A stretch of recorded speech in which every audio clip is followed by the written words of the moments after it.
Me da mucho gusto darte la bienvenida a este curso Ser Más Creativos. El propósito, como sabes, es desarrollar estrategias y habilidades para tener muchas herramientas para solucionar los problemas de manera más creativa. Ahora sí vamos a entrar en materia y vamos a definir creatividad. Es una cosa muy interesante que el diccionario de la Real Academia Española de la Lengua introdujo esta palabra hasta 1983. Es una palabra que se deriva de creare, que significa engendrar o tener hijos. Y esto tiene que ver, esta incorporación tardía de la palabra a un diccionario de toda una lengua que hablan 500 millones de personas, esta incorporación tardía tiene que ver con que antes se conceptualizaba a la creatividad como ligada solo a entes divinos y no estaba relacionada con lo humano. Vamos a platicar que en Grecia, por ejemplo, se pensaba que la creatividad estaba solo dedicada a la parte de poesía. Quien hacía arte, por ejemplo, figurativo, quien hacía arquitectura, escultura o pintura, se concebía que solamente estaba imitando a la naturaleza y por lo tanto no era un creador. Se hablaba de musas divinas que inspiraban y esto se sigue hacia la tradición cristiana en donde se habla de inspiración divina y se deja solamente a un ente superior la capacidad de crear. No es sino hasta mucho más tarde que se introduce la palabra y la concepción de crear en el ámbito de lo humano, con Chaucer en el siglo XIV, por ejemplo.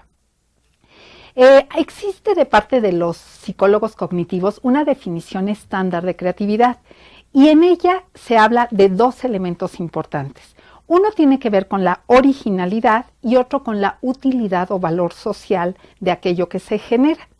Esto es importante porque, por ejemplo, una computadora, un ordenador que crea palabras al azar, no podemos decir que es un ente creativo por sí mismo, porque en realidad lo que produce puede ser original, pero no necesariamente valioso. Y esto nos lleva a los cambios disruptivos e incrementales. Fíjense, por ejemplo, yo tengo este lápiz.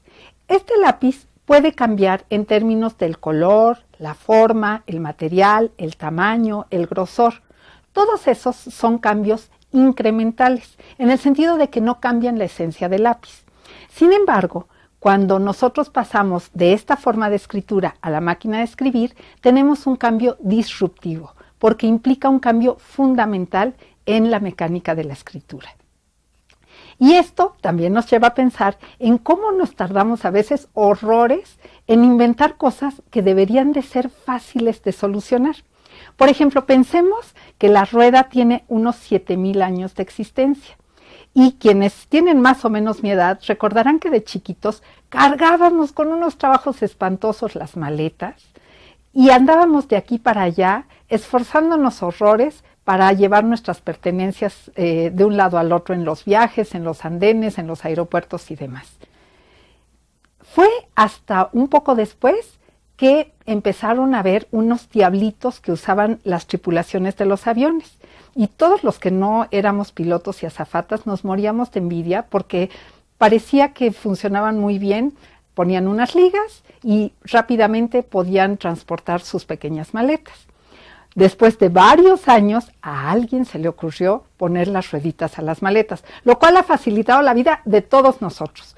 Pero ¿cómo es posible que después de 7,000 años de saber que existe la rueda, no se nos haya ocurrido adjuntarlo a algo tan útil como las maletas con rueditas?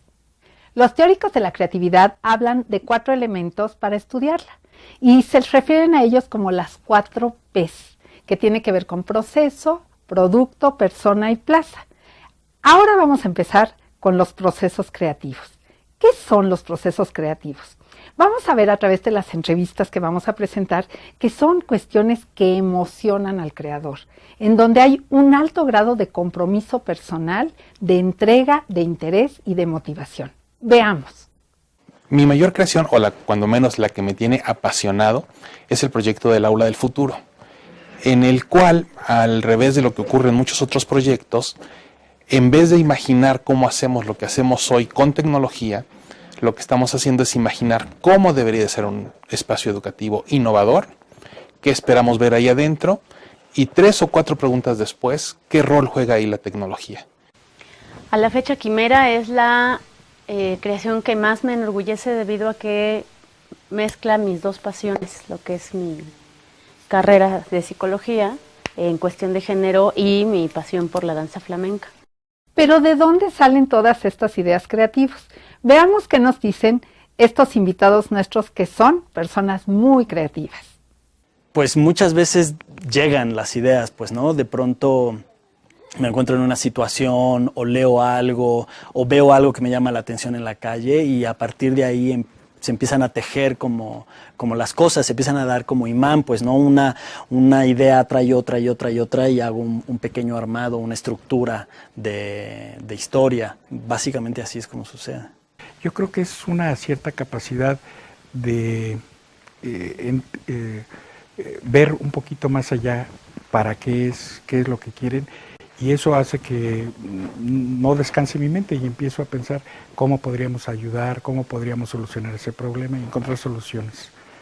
Además, el proceso creativo puede verse a través de experimentos. Aquí vamos a presentar un experimento clásico que tiene que ver con la tarea de tomar al mismo tiempo 2 cuerdas que están suficientemente distantes para que no sea posible que la persona, aún estirándose al máximo, las pueda tomar al mismo tiempo. Después de un ratito, generalmente, viene algo que se llama insight o inteligencia súbita, en donde se le ocurre a la persona una solución poco tradicional. Se le ocurre lanzar una de las cuerdas hacia un lado y con el balanceo tipo péndulo, esperar a que llegue hacia ella y poderla tomar para solucionar este problema. Los teóricos hablan de varios elementos que deben estar presentes en el proceso creativo.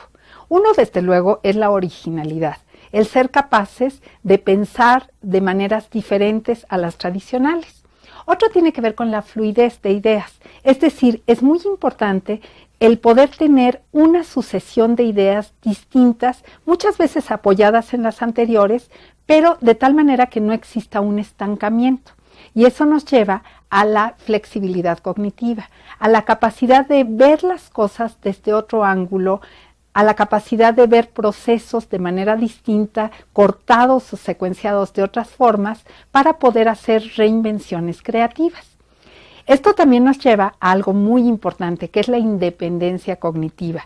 Esta capacidad de las personas de no irse siguiendo a un líder y siguiendo una idea que ya está propuesta y aceptada en general. El ser independiente tiene que ver con una gran seguridad personal, con una confianza en nuestras propias ideas. Vamos a poner un desafío para ir calentando motores. Se trata del experimento de Lukins y Lukins de 1942. Imagina que tienes 3 jarras de diferente tamaño y te piden que midas exactamente cierta cantidad de agua. En la primera ocasión, la jarra A tiene capacidad de 21 decilitros, la B de 127 y la C de 3. Te piden que midas exactamente 100 decilitros. Debes señalar cómo hacerle en cada ocasión para medir precisamente lo que indica la última columna de la tabla. Esta tablita aparece a continuación por si la quieres descargar, y también te pedimos que nos platiques tu experiencia en el foro que puedes abrir desde la siguiente pantalla. Bueno, espero que se diviertan y no se pierdan el siguiente capítulo, que está interesantísimo. ¿Cómo son las personas creativas?